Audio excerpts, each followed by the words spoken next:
안녕하세요. 언어로 배우는 심리학 정성숙입니다. 자존감 두 번째 강의로 자존감이 언어에 미치는 영향에 대해 알아보도록 하겠습니다. 자존감의 개념은 지난 시간을 통하여 정확히 인지하셨으리라 봅니다. 우리는 살아가며 여러 가지 상황에 놓이게 되죠.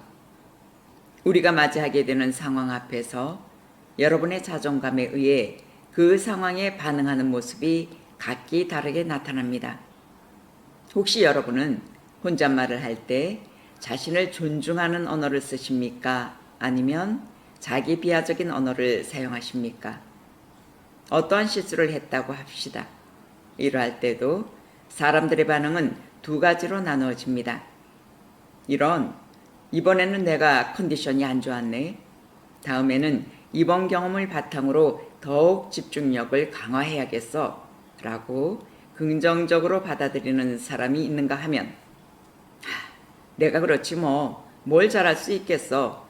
난 정말 제대로 하는 게 없네. 이렇게 자기를 비하하며 낙담하는 사람이 있습니다. 여러분의 모습은 어떻습니까? 실수를 경험으로 삼아 발전을 기대하는 사람과 실수를 인격으로 비약하여 자신을 스스로 별 볼 일 없는 사람으로 만들어버리는 이 둘 중 어느 쪽에 속하나요? 우리는 살아가며 많은 실수를 하게 되죠. 그리고 자책하며 괴로워합니다. 기억하십시오. 실수는 상황이지 그 사람의 인격이 아닙니다. 그러니 자신의 실수를 인격으로 비약하여 자신의 모습으로 비하하지 않기를 바랍니다. 자존감이 높은 사람은 모든 상황을 긍정적으로 받아들이는 반면 자존감이 낮은 사람은 모든 상황을 부정적으로 받아들이게 됩니다. 그래서 자존감이 낮은 사람은 자기 연민에 빠지게 되고 자기 연민은 우울감을 가져오며 이러한 감정은 더 깊이 우울증에까지 도달하게 됩니다. 여기에서 우리가 증이라 함은 병리 현상을 말하는데요. 그래서 모든 현상에 증이라는 말을 함부로 붙여서도 안 되고 이미 증에 도달했다고 판단되면 함부로 도우려 하기 전에 전문가에게 의뢰하는 것이 좋습니다. 그리고 부정적인 사람을 단순히 넌 왜 이렇게 부정적이야? 하고 공격적인 말을 하기 전에 그 사람의 자존감을 살펴볼 필요가 있습니다.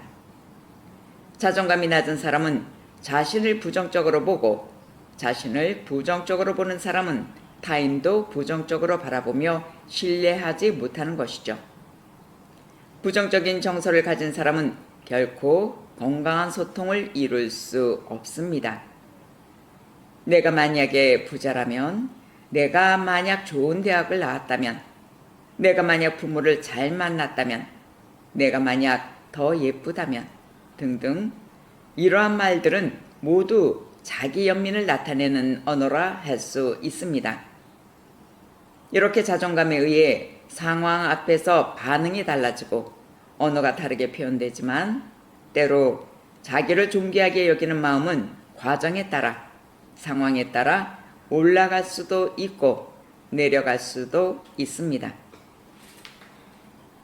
지난 시간 본질과 현상에 대해 나누었습니다.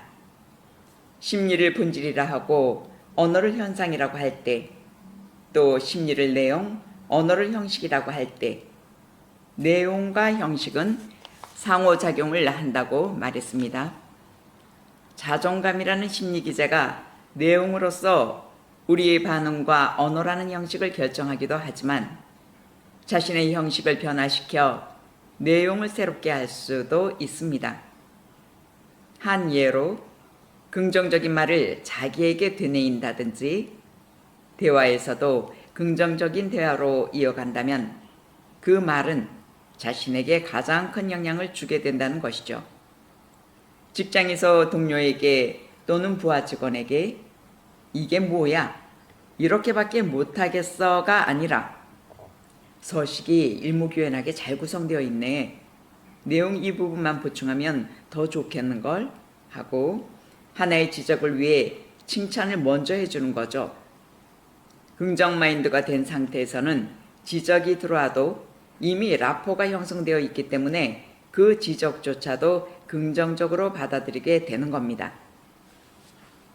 또한 자신의 유해형에 의해 자존감이 낮아진 상태도 있습니다. 한 예로 눈이 작아 컴플렉스를 느끼는 여성이 눈 성형 수술을 받고 자신감을 회복했다면 그것도 자존감을 높이는 하나의 방법이 될 수도 있습니다. 물론 태생적인 모습에 자신감을 가지고 당당히 살아간다면 좋겠지만 모든 것을 획일적으로 단정짓고 강요할 수는 없는 겁니다. 실제로 우리는 살아가면서 상대를 만날 때 첫 인상으로 상대의 이미지가 각인됩니다. 그 첫 인상은 큰 변이가 없는 한 크게 달라지지 않는 법이죠. 긍정적인 마인드를 가지고 있는 사람이 인상 때문에 관계성에 문제가 된다면 좋은 이미지를 위해 노력하고 노력으로 안 되는 부분은 의학의 힘을 빌리는 것도 그리 나쁘다 할 수 없는 거죠. 그러니 이미지 변화를 위해 조금의 시술을 받는다고 해서 크게 문제될 건 없다고 보는 겁니다. 그런가 하면 남이 보기에는 좋다고 느끼는데 유독 자신만이 뚱뚱하다고 여기는 사람이 식단을 조절하고 운동을 병행해서 더욱 당당해지는 것도 자존감을 회복했다고 볼 수 있습니다. 이처럼 자존감은 내용을 변화시켜 회복할 수도 있고 형식을 변화시켜 회복할 수도 있습니다. 그런데 여기에서 우리가 기억할 것이 있습니다. 본질적으로 자존감에 문제가 있는 사람은 외형의 변화를 가져오고 내용을 개선시켜 나간다 해도 그 본질적인 자존감으로 인하여 지금의 자기 모습에 만족하지 못하게 됩니다. 자존감 자체를 외형에서만, 상황에서만 채우려 한다면 건강한 자존감은 충족되지 않는 겁니다.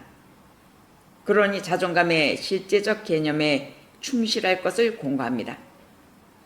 지금 자신의 모습에, 지금 주어진 상황에 근본적인 이해와 수용이 필요하다 하겠습니다. 그리고 긍정적인 표현을 습관화하시기 바랍니다. 하루가 시작되었네. 오늘은 과연 무슨 일이 일어날까? 나는 오늘 어떤 사람들을 만나게 될까? 기대되는데 이렇게 하루에 주어진 시간에 감사해 보세요. 그리고 오늘 주어진 시간에 충실하세요. 내일을 알고 싶으십니까?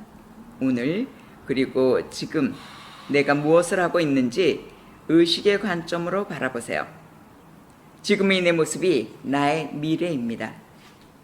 그리고 만나는 사람들에게도 긍정적인 언어를 보내보세요. 감사합니다. 멋있으세요. 최고예요. 사랑합니다.